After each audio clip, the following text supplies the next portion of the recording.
नमस्कार, मैं हूं आपके साथ अलीशा हैदर नकवी और आप सभी का अभिवादन है डीएनपी इंडिया पर। और हमारे साथ हैं हमारे साथी प्रकाश।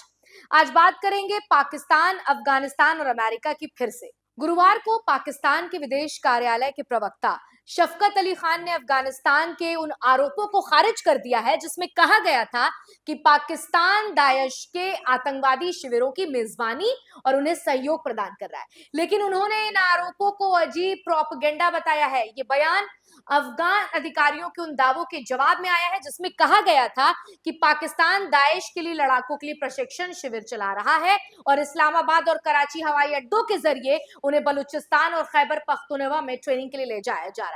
एक तरफ पाकिस्तान पर इतना बड़ा आरोप लगा है प्रकाश, और पाकिस्तान जो है लगातार कह रहा है कि हमारा इनसे कोई लेना देना नहीं है, और वहीं तालिबान जो है वो भी अपना पल्ला झाड़ ले रहा है, अफगानीज जो है वो भी अपना पल्ला झाड़ ले रहे हैं। तो आपस में जो इनकी लड़ाई है, कल तक भाईचारा था, एक साथ मिलकर बंदूकबाजी किया करते थे, एक साथ बमबाजी किया करते थे, मगर आज एक दूसरे के आमने सामने खड़े हैं और कह रहे हैं भाई तुम गलत मैं सही, तुम गलत मैं सही, तुम गलत।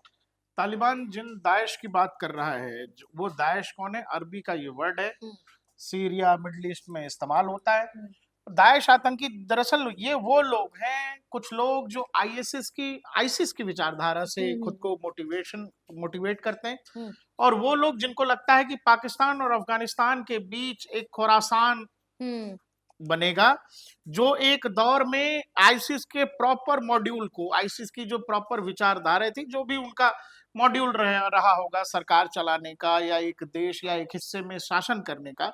वो एक हिस्से में उसी को खुरासान मॉड्यूल कहते हैं। इवन भारत में भी जगह जगह से आपने सुना होगा, कई बार एनआईए ने या भारत की एजेंसीज ने आईसिस के खुरासान मॉड्यूल का पर्दाफाश किया है।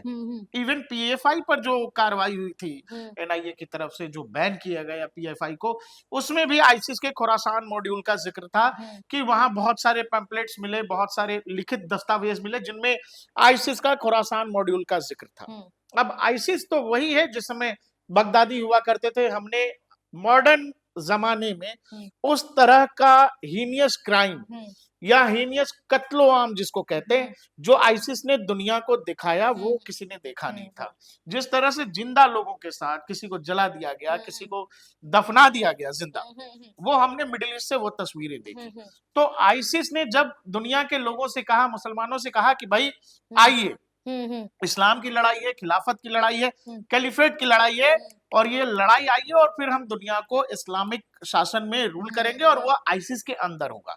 और जो उसको लीड करेगा उसको खलीफा कहेंगे, जो बगदादी ने खुद को पहला खलीफा भी घोषित किया था उस दौरान। वो पूरी कहानी बढ़ करके जब आईसिस खत्म हुआ, लेकिन आईसिस के से जो लोग मोटिवेशन रखते थे, जब बगदादी मारा गया, आईसिस का खात्मा एक तरह से इराक में हुआ, लेकिन उसके छोटे मोटे फ्रैक्शंस अलग अलग जगहों पर रहे, क्योंकि आईसिस के लिए लड़ने के लिए दुनिया भर से देशों से लोग गए थे। वो यूरोप हो, वो अमेरिका हो, भारत, इवन भारत से बहुत सारे लोग गए, केरल से कई सारे केसेस आपने सुने होंगे, मुंबई से कई सारे केसेस, इवन बिहार से कई सारे लोग, और वैसे ही पाकिस्तान, अफगानिस्तान, श्रीलंका, इन सब देशों से भी लोग आईसिस के लिए लड़ने गए थे इराक में वहां पर। लेकिन बाद में क्या हुआ? बाद में ये हुआ, पता ये चलने लगे, जो केस स्टडीज आने लगी, वहां जो महिलाएं गई, कईयों को तो जो भारत से गई या यूरोप के कई हिस्सों से गई, जिनको लगा कि वहां जाके जो जिहाद कर रहे हैं, हमको उनकी मदद करनी है, पता लगा कि उन सभी के सब ने उन महिलाओं को सेक्स स्लेव बना लिया। उसके बाद जो हमारे यहाँ से लोग गए थे, तो आईसिस के लोग जो ऊपर के लोग थे, इवन भारत की एक फिल्म में बताया भी गया है, वो दिखाया भी गया वो हिस्सा, जिस समय भारतीय नर्सेस बंधक थी। तो क्या था कि भारत से भी जो बहुत सारे लोग गए या पाकिस्तान से गए, तो उनको ये कह के उनको दोयम दर्जे के काम दिए गए, वो चाहे साफ सफाई के काम हो, टॉयलेट क्लीन करना हो, या झाड़ू पोछा करना हो, खाना बनाना हो। क्यों? उनको लड़ने का मौका नहीं दिया गया, क्योंकि वो तो लड़ने गए थे कि भाई हमको तो हथियार चलाना है आईसिस के लिए, खिलाफत के लिए, लेकिन उनको वो मौका नहीं दिया गया। बताया गया कि भाई आप तो प्योर है नहीं, आप लोग कन्वर्टेड हैं, ये ठीक है, हम आपकी इज्जत करते हैं, आप भी मुसलमान हैं, आपने इस्लाम कबूल की, लेकिन काम आपका ये है। वो केवल प्योरिटी के आधार पर उन्होंने काम बांट दिया। अब आप इसमें मजेदार कहानी ये देखो, जो तालिबान कल तक खुद, आज भी भारत सरकार मान्यता नहीं देती, यूएन की लिस्ट में डेजिग्नेटेड टेररिस्ट ग्रुप है वो, लेकिन वो चूंकि शासन चला रहा है, तो वो पाकिस्तान को कह रहा है कि ये दाइश के आतंकी हैं, इनको तुम इस्लामाबाद कराची के हवाई पट्टियों में जो है ट्रेनिंग दे रहे हो और इधर खैबर और बलूचिस्तान में भेज रहे हो कि अफगानिस्तान बॉर्डर पर अफगानिस्तान के अंदर डिस्टर्ब करें, तो हमारे प्रोविंस में आकर के हम पर हमला करेगा, हम पर अटैक करेगा, हम ये बर्दाश्त नहीं करेंगे। वही पाकिस्तान अफगानिस्तान पर यह आरोप लगा रहा है कि टीटीपी वालों को जरा काबुल कंट्रोल करे, क्योंकि टीटीपी लगातार पाकिस्तानी आर्मी, पाकिस्तानी एस्टेब्लिशमेंट पर जो है हमलावर है। अब मजाकिया बात क्या है? मजाकिया बात यह है कि पाकिस्तान जो जमाने से, जिसको भारत सरकार हमेशा से कहता रहा, सदियों से भारत कह रहा है कि भाई तुम जो हो टेररिस्ट ग्रुप को फैलाते हो, उनको हमारे यहाँ इंजेक्ट करते हो, अपने यहाँ ट्रेनिंग देते हो, हमसे चूंकि आमने सामने की लड़ाई नहीं लड़ सकते तो प्रॉक्सी वॉर लड़ते हो, और उसमें तमाम आतंकी संगठन, इवन हमारे यहाँ से जब 93 बॉम्ब ब्लास्ट का दाऊद भागा, उसको पाकिस्तान ने अपने यहाँ शरण नहीं दिया, बल्कि पाकिस्तान की वीआईपी लिस्ट में दाऊद का नाम है। इन सब के बावजूद अब पाकिस्तान अपने पड़ोसी मुल्क को कह रहा है, जैसा आपने कहा कि भाई मुसलमान थे, दोनों तो भाई होने चाहिए थे, लगा पाकिस्तानियों को यही था। लेकिन अब कहानी बिल्कुल बदल गई है। पाकिस्तान तालिबान को कह रहा है कि भाई टीटीपी को रोकिए, क्योंकि टीटीपी तो दो तरफा मार रहा है, बॉर्डर पे भी मार रहा है और टीटीपी देश के अंदर पाकिस्तान को मार रहा है। लेकिन तालिबान ये कह रहा है कि अब जो आप देश के लड़ाकों को जो बलूचिस्तान में भेज रहे हो, वहां ट्रेनिंग करवा रहे हो हमारे अंदर हमला करने के लिए,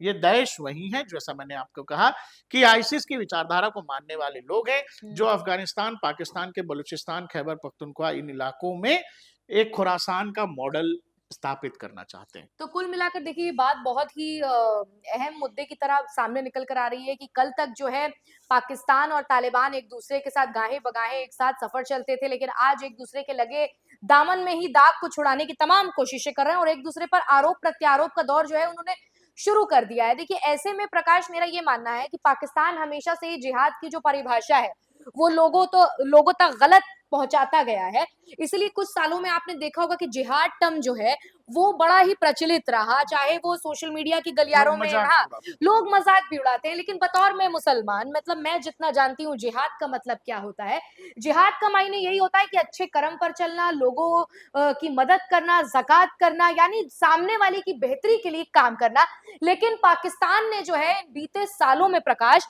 जिहाद का नाम भी जो है वो खराब कर दिया, और यही कारण है कि लोग जिहाद के नाम से डरते हैं और उसके असल मायने को। आप भारत के खिलाफ ये सब कर रहे थे, भारत के खिलाफ कर रहे थे, लेकिन अब क्या आपका पड़ोसी मुल्क आपको कह रहा है, जिसको कह रहे थे कि भाई है हमारा, जिसको साथ में लेकर के बैठे हुए थे, बिरयानी खिला रहे थे। आप ये देखिए कि यहाँ पे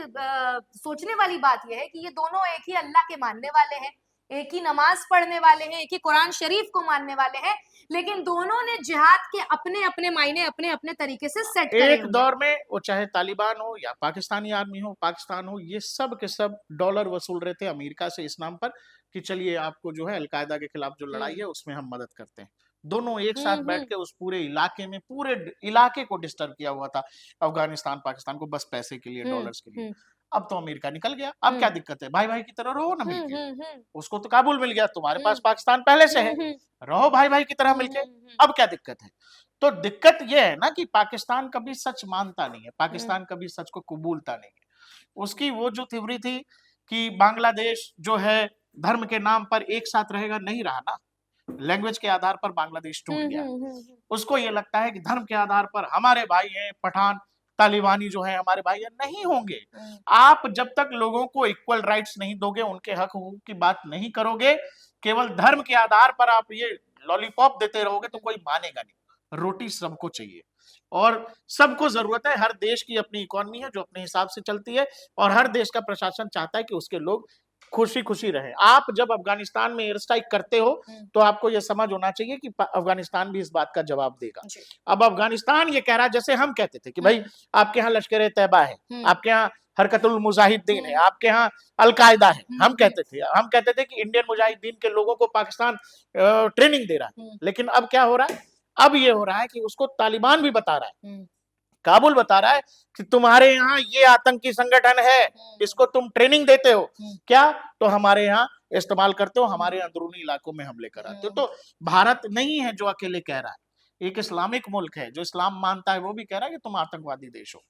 तो जिस तरीके से ये तमाम बातें सामने आ रही हैं और पाकिस्तान इस पर विचार करने के बजाय अपने ही जो लगे दामन में दाग है उनको मिटाने की कोशिश कर रहा है, लेकिन पाकिस्तान को ये समझना होगा कि दुनिया जो है उनके इतिहास से, उनके अतीत से वाकिफ है और पाकिस्तान चाह कर भी अपने आप को कितना डिफेंड करे या कितना भी अपने आप को बचाने की कोशिश करे और कहे कि जो हम पर आरोप लगे हैं वो सारे बेबुनियाद हैं, उनका हमसे कोई लेना देना नहीं। लेकिन अगर आप इतिहास के पन्नों को पलट कर देखेंगे और अगर आप अतीत पाकिस्तान का देखेंगे तो आपको पता चलेगा कि उन्होंने हमेशा ही ऐसी हरकतें की हैं कि जिसके वजह से उन्होंने अपने ही गड्ढे में गिरने का काम किया है। और ये कोई और नहीं कह रहा है, ये उनका पुराना साथी, उनका पुराना दोस्त, उनका पुराना हमदर्द, उनका गम बांटने वाला, उनका साथ बांटने वाला, उनके साथ मिलने वाला कह रहा है कि तुमने जो करना था कर दिया और जिसकी जिम्मेदारी हम नहीं लेते, तुम अपना देखो हम अपना देखें। हम बिल्कुल पाक साफ है।